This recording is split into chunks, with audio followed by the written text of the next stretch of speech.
Guys, before I go too far, I got a 2012 Honda Civic, and guess what I'm doing? Just like the Odyssey, I did the evaporator core on. I'm also doing the evaporator core on this 2012 Civic. Yeah, so I diagnosed it because it was completely empty, filled it, and again, I get that whiff of refrigerant from the vents, and also the sniffer goes off when I put it. When I just like flick on the vent slightly and then turn it off, and then the sniffer went off, and yeah, so it's leaking in the evaporator core. So same process. I think this one might be a little bit easier.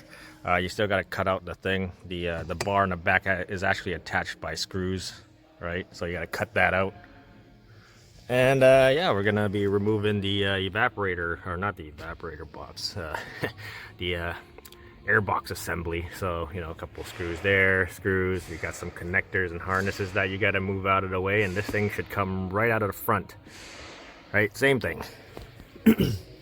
Oh man, how do I get myself into these messes? Nah, I'm just joking. It's all right. So yeah, this job pays under 3 hours, I guess. To replace that evaporator core plus recharge, and yeah, so I don't think it's that bad. Might be just a little bit tight, right? And yeah, I'll see how it goes. So I'm gonna start by removing this box out of the way. I already took out the blower motor over there because they wanted to take there's a cover. Where's that cover? There's a cover on there on the bottom the harness is attached to the blower motor, so that has to come out. Probably didn't have to take the blower motor out, but I took out the whole thing. Maybe it'll give me a little bit more clearance. And yeah, I'm gonna start trying to remove this thing out. Actually, never mind, there are 6 bolts. There's one down there. Can't count. Alright, so looking around, it looks like there's 5 bolts holding this air box in. There's one there, right? There's one right back there. One there. And then there's one holding it against the firewall right there. And then on this side, same thing. There's one way up there. Let me see if I can rotate it the other way. So my camera's facing there. So yeah, right there. There's one way up there. Right, so let's get this thing out. So I mean, if you're doing this with the K24 motor, which is the Civic Si, you will have to remove the cowl and the wiper arms and everything. But this is just the 1.8 liter, not the 2.4. So yeah, if you have an Si, this is probably the same process. Just a little bit more work to remove the cowl underneath the hood, because you need to access the AC lines on the other side. But this one you can reach in just fine, because the engine sticks far enough forward to access the one bolt you need to remove. So yeah, I'm gonna start removing this box. So yeah, looking around, looks like I gotta remove this box. Here's your blower motor resistor, right? Take that up, unplug that, unplug the motor, the blend door motors, unplug that, unplug this, push that harness out of the way. Let's see how this thing comes out. The lines go through this plastic box. I might have to remove this bottom part. Yeah, so see how it comes out once I get there. Alright, so on this side, we got to remove that one nut right there. At the same time, I also removed the bolts off these brackets, right? Just give me some slack. Took it off the clips. Same thing over here. That will allow me to move this line out, just to move it out of the way a little bit. And yeah, so I can remove that expansion valve on the inside, or clear the expansion valve with the expansion valve cover. That's what they call it, I guess. And once you remove that nut and you get this off, you also have to remove that stud. If I can get a clearer shot there. Zoom in. There's a stud. So you gotta remove that stud on that other side so you can clear the cover. Yeah, that guy. That guy. Yeah, so that's the stud on the other side. Now you gotta remove. All right, so the hard part was that one screw back here. You can't really, it's really hard to see. But now all the screws are out.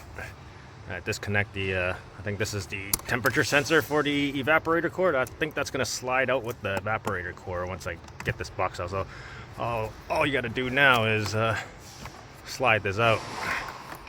And there we go. Oh, it's wrapped in plastic bag. Yeah, so that's the box. All right, let's see how this thing goes. There's this temperature sensor that goes on the evaporator core. As you can see, it goes all the way in. I think this thing should just slide out. Right. Oh yeah, it just slides right out. So I thought this was the evaporator core, but that's actually just the heater core. So yeah, if you want to do your heater core, that's just right here. You know?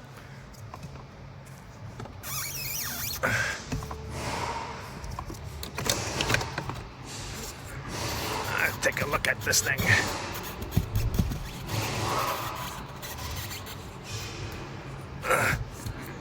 Yeah, so make sure you attach the temperature sensor on the same spot. All right, so the new evaporator core, it's a Honda one, comes with a new foam piece, a tray, and then we got to transfer over that temperature sensor from the other one over there. Alright, so at this point it's easier to remove your old O-rings and install your new O-rings. Easier than once you put everything together and try to put the O-rings on the other side, because you can't really see it, and you don't, yeah, you're gonna have difficulty to try to get the O-rings on the groove there, not being able to see. So yeah, best time to do the O-rings now, before you put the evaporator and everything back together. Alright, so new evaporator on. The only thing when you're sliding it in, just make sure this temperature sensor doesn't get caught. The clips actually go through the evaporator and into the fin, so there's like a clip that recesses into it like about this long. Yeah, that's pretty much it. It slides in pretty easy. And yeah, so I'll put everything back together now. Yeah, all that stuff. Oh yeah, one thing I forgot to mention, there's a gasket. This one's already flattened, but your kit comes with a new one, right? And that goes into this thing right here. See the little groove? This groove that goes along the bottom.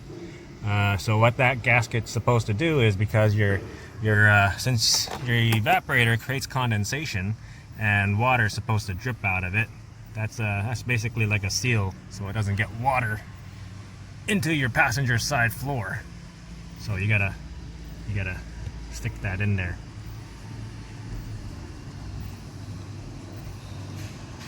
And yeah, that should be it. Oh, maybe I stretched it out too much trying to stick it in. Let me do that again. It's like putting your door seals on when you're installing and you're pulling it, right?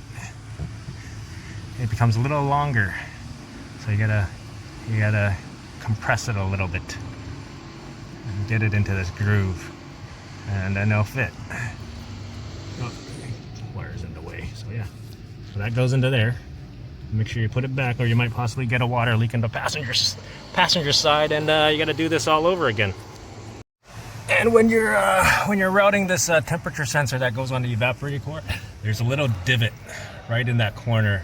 You can't really see it, but make sure you get it there, just so you don't pinch the wires into the this cover. Yeah, it's like right in that corner. Zoom in. Yeah, you see that little divot on the other side of the box. There's also a divot on this side of the box, and that's where it's supposed to go to when you push everything back in. Alright, so before I put everything back in the dash, I'm going to vacuum leak test to make sure it's good. Yes. Leak test, yes. So yeah, we're going to do a 10-minute vacuum. But I saw the sticker here. it was serviced in 2010 or no 2021, right? And then she had it recharged. She said she had it charged last year in November, and then now we're in July, and she's still losing she's still losing refrigerant. So yeah, so now I take a look at it, and yeah, I can smell it coming from the dash, and also our leak detector also goes off from when I turn on the vents. So I hope this fixes it. I don't know where this thing I don't know who puts these stickers on. I always see these things, but yeah, I don't know. Vacuum's almost done. It's gonna go into a leak test, and yeah, still holding. Get some pressure. Leak test remaining, so now it's gonna just hold it there and see. So it's still holding. Come back in 10 minutes. All right, the 10-minute leak test is about up, and the needle has not moved. So yeah, we're good. And there goes 20 minutes of my life I'm not gonna get back. All right, vacuum leak test passed. Now I can put everything back together then. So everything's put back together, and AC is nice and cold.